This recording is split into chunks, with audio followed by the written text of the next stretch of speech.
Good evening friends. आज हम लोग एक लोन के बारे में डिस्कस कर रहे हैं जो कि बहुत ही सिंपल है और बहुत ही इजीली आपको कोई भी बैंक में या फिर कोई भी फिनेंशियल इंस्टीट्यूशन से मिल सकता है। ये आपका एक ऐसा लोन है जिसमें कि आपका प्रोसेसिंग फीस नील नहीं, मतलब ऑलमोस्ट ऑलमोस्ट नील रहता है। ठीक है। फिर आपका इसमें प्रीपेमेंट चार्जेस नहीं होता है, कभी भी आप इसको क्लोज कर सकते हैं। ठीक है। फिर इसमें और एक है कि डॉक्यूमेंटेशन चार्जेस जो होता है वो भी ना के बराबर ही रहता है।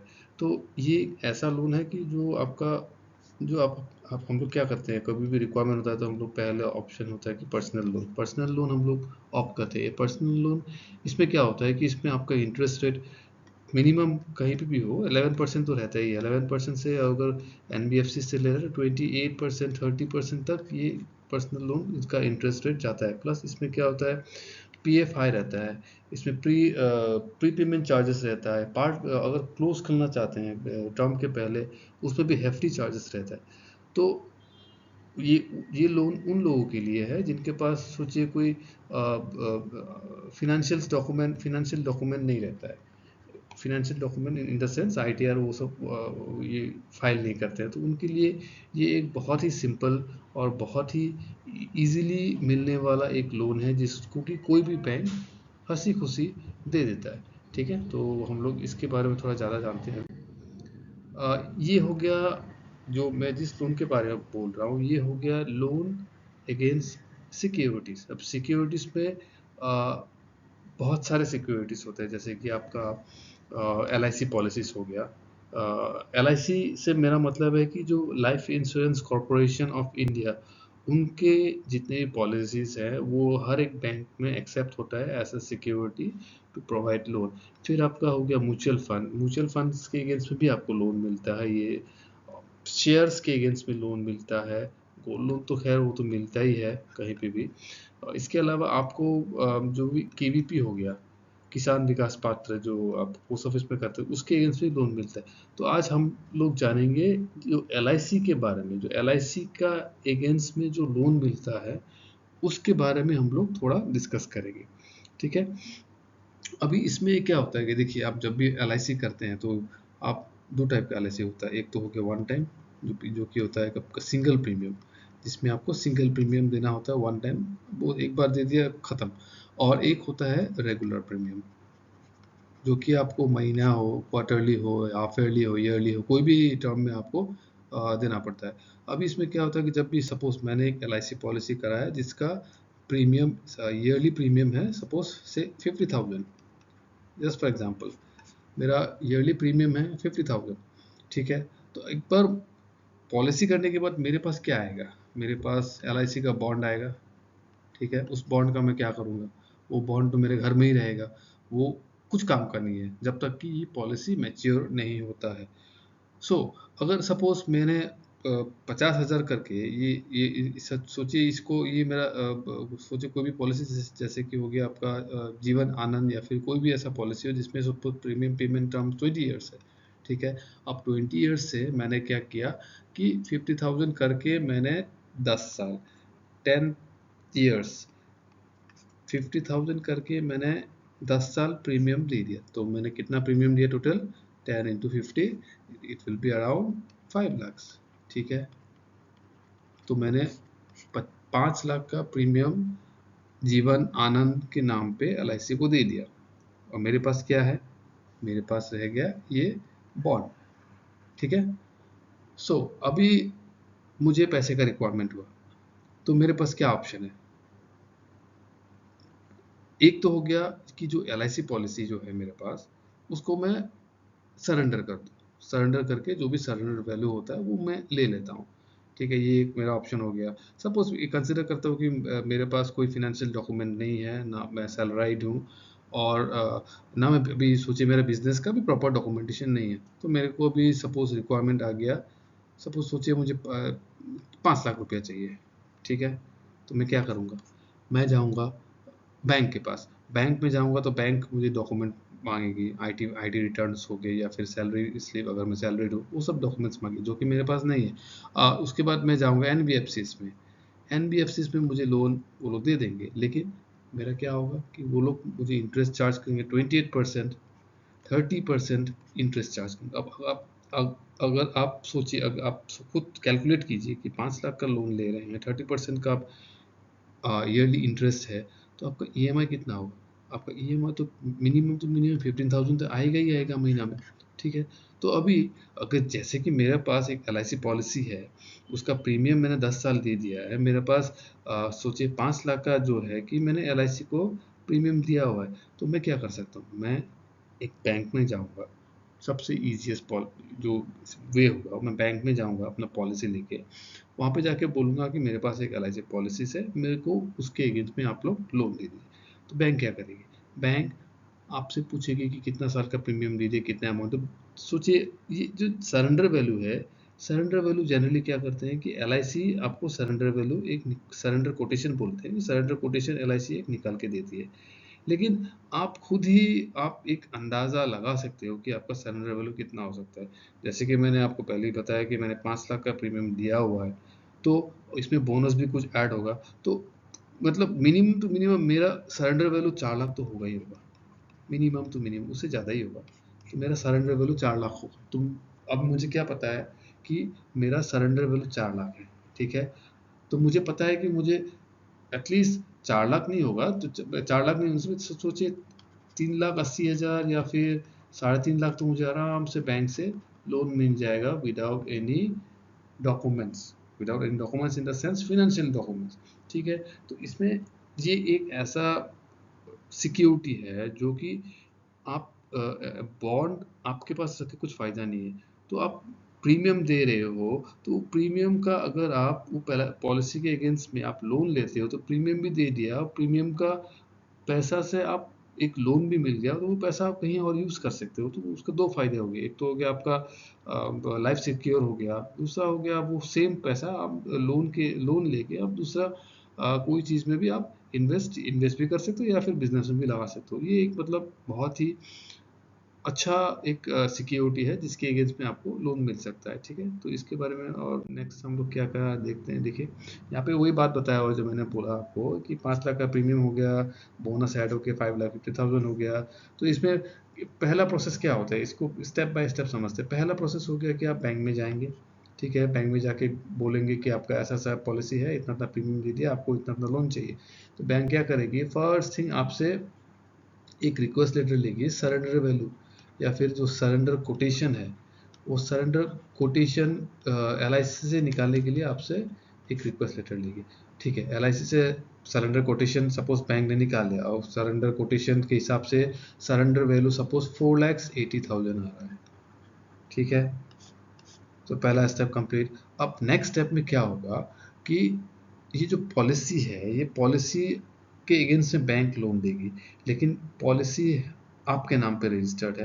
तो बैंक क्या करेगी, तो पॉलिसी को अपने नाम पे मतलब बैंक के नाम पे वो असाइन करवा लेगी। असाइन करा लेगी मतलब जब तक ये लोन चलता रहेगा, बैंक वो पॉलिसी का ओनर रहेगा। इसका ये मतलब नहीं है कि उसका बेनिफिट आपको नहीं मिलेगा। सपोज इन केस उसका कुछ पॉलिसी मैच्योर हो गया, तो मैच्योरिटी का बेनिफिट सारा मिलेगा, आप ही को मिलेगा, लेकिन वो जो लोन का अमाउंट है वो पहले माइनस हो जाएगा, उसके बाद जो भी पैसा रहेगा वो वापस आपको मिल जाएगा, ठीक है। तो पहला स्टेप हो गया सरेंडर कोटेशन, दूसरा स्टेप हो गया assignment of the policy in favour of bank. ये दो करने के बाद आपका लोन आपको मिल जाएगा।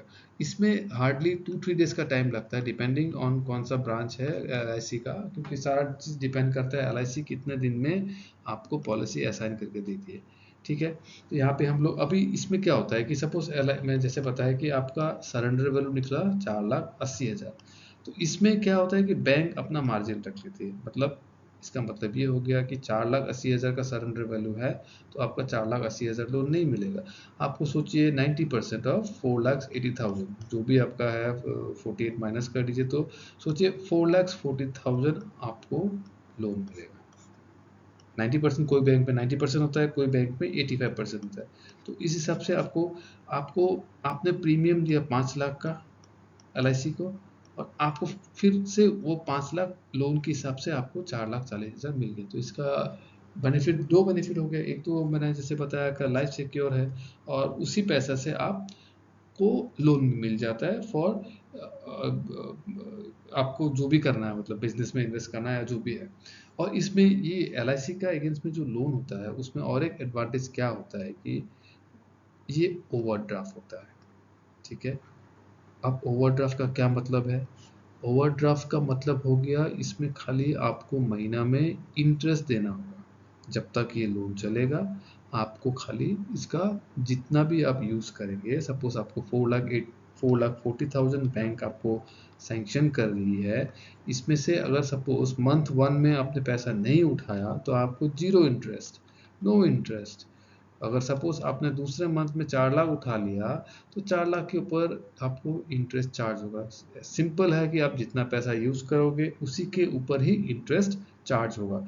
अब टर्म लोन क्या है, जैसे पर्सनल लोन में क्या होता है कि पर्सनल लोन में आपका 5 लाख के ऊपर आपको एक बार में पैसा दे दिया जाएगा, आप यूज़ करो नहीं करो आपका EMI स्टार्ट हो जाएगा। EMI में आपको इंटरेस्ट प्लस प्रिंसिपल रहेगा, वो क्या होता है कि धीरे धीरे आपका कम होते जाता है। लेकिन इसमें क्या होता है कि आपका 4,40,000 का 4,40,000 ही रहेगा जब तक आप उसको इसका प्रिंसिपल अमाउंट पे नहीं करोगे। अगर आप इंटरेस्ट ही पे करते रहोगे तो आप 10 साल भी पेमेंट कीजिए 4,40,000 ही रहेगा।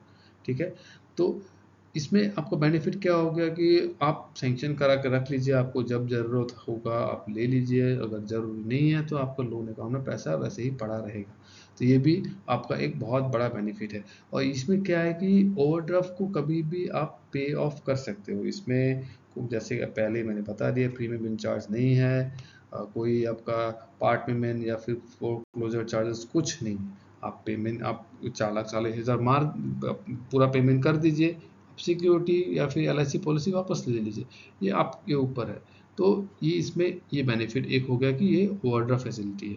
ठीक है, अभी देखिए एडवांटेजेस तो मैंने आपको पहले से बता ही रहा हूँ। इसमें आपका ये हो गया प्रोसेसिंग फीस कम है, इंटरेस्ट रेट कम है, EMI नहीं होता है, खाली इंटरेस्ट पेमेंट करना होता है, प्री पेमेंट चार्जेस नहीं है।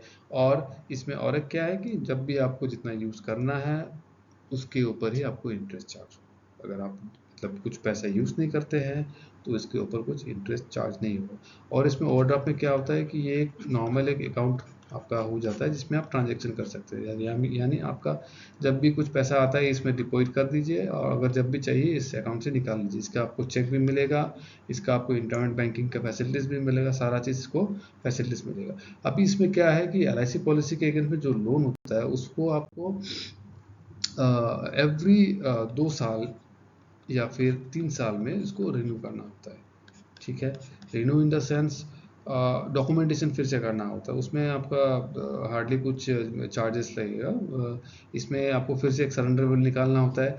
अब देखिए एक बात आपको बताता हूँ, पहले आपने 5 साल का प्रीमियम दिया था तो मतलब आपका 10 साल का प्रीमियम दिया था तो आपका था अमाउंट 5 लाख। ठीक है, अब जब रिन्यूअल जब होगा मतलब 10+3 आपका 13 ईयर्स आपने प्रीमियम दे दिया, तो इसका मतलब कितना साल का प्रीमियम दे दिया आपने, कितना अमाउंट दे दिया, 6,50,000। और इसमें तो बोनस भी ऐड होगा, सोचिए बोनस वोनस ऐड हो गया आपका हो जाएगा 8 लाख। तो जब आप रिन्यू करेंगे, रिन्यू करते टाइम में आपको ऑप्शन रहेगा कि आपको अगर जो रिन्यूअल के टाइम में जो सरेंडर वैल्यू का वैल्यू रहेगा उसके अगर मतलब सिंपल आपको 4,40,000 से आपको लोन अमाउंट बढ़ाना है, 4,40,000 से थोड़ा उसको बढ़ाना है तो आपको इजीली इसको 8 लाख के ऊपर जो भी सरेंडर वैल्यू निकलेगा उसका फिर 80%, 85% या 90% जो भी अमाउंट आता है वो आपको मिल जाएगा।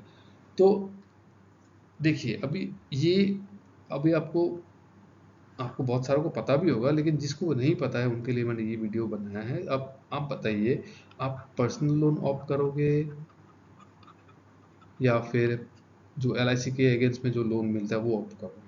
ऑब्वियसली आपका अगर पॉलिसीज है घर में पड़ा पड़ा ऐसे ही पड़ा हुआ है, कुछ काम का नहीं है, तो उसको बैंक में सिक्योरिटी देके उसके अगेंस्ट में लोन ले लीजिए, वो ज़्यादा सिंपल रहेगा।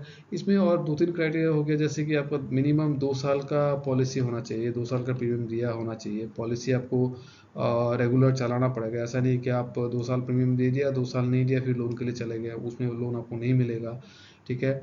और आपको जो भी प्रीमियम रिसीट्स होता है, लेटेस्ट प्रीमियम रिसीट्स भी बैंक में जमा करना होता है। ये हो गया रेगुलर प्रीमियम की। और अगर वन टाइम का जो भी पॉलिसी रहता है, जैसे कि आपका जीवन शांति हो गया या फिर सिंगल एंडाउमेंट प्लान हो गया, उसमें भी अगर सपोज आपने 5 लाख रुपीज़ वन टाइम दे दिया, तो वो भी आपको आफ्टर 3 मंथ्स आप ये लोन के लिए एलिजिबल हो जाओगे। लोन के लिए आपको जो भी सरेंडरेबल निकलेगा, चाहे 3 लाख या जो भी है, वो उसके अगेंस्ट में आपको लोन मिल जाएगा।